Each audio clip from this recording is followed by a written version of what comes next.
ছোট ভাইয়ের নির্মম মৃত্যুতে কোনো সান্ত্বনাতেই থামছে না বড় ভাই মাজেদের কান্না। 7 বছরের শিশু ইফতেখার মালিকুল মাশফিককে গলা কেটে হত্যা করায় পাগলপ্রায় বাবা মাও।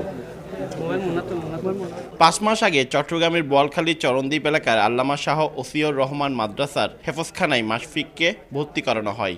শনিবার সকালে মাদ্রাসা থেকে সে পালিয়েছে বলে জানান এক শিক্ষক। খোঁজাখুঁজির এক পর্যায়ে মাদ্রাসার 2য় তলার স্টোর রুম থেকে শিশুটির লাশ দেখতে পান শিক্ষক শিক্ষার্থীরা।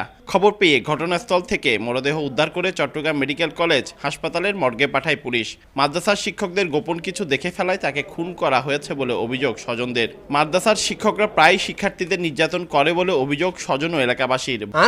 মানে মাদ্রাসার যাতে ঘটনা নিশ্চয় মাদ্রাসার উজুরল মানে কি জড়িতই আছে। পড়া না পারলে তো মারার একটা সিস্টেম আছে, এমনভাবে মারছে এদিক এদিক, এইখানে ভিতরে ভিতরে ফাড়ি ফেলেছে। পুরো পৃথিবীর বাংলাদেশের এরকম জঘন্য ঘটনা আর দেখি নাই। এটা আমরা সুষ্ঠু বিচার চাই, আসামি যে হোক না কেন তার ফাঁসি চাই আমরা। তদন্ত করে জড়িতদের বিরুদ্ধে আইনগত ব্যবস্থা নেওয়া হবে বলে জানিয়েছে পুলিশ। বিভিন্ন অ্যাঙ্গেলে ইনভেস্টিগেশন করা হচ্ছে, তো যেটা সঠিক পাওয়া যাবে এবং যাদেরকেই এর সাথে সংশ্লিষ্ট পাওয়া যাবে অবশ্যই তাদেরকে এর আয়ত্তায়ন হবে। আল্লামা শাহ ওসিয়র রহমান মাদ্রাসায় 45 জন শিক্ষার্থী রয়েছে। পার্থপ্রতিম বিশ্বাস, সময় সংবাদ, চট্টগ্রাম।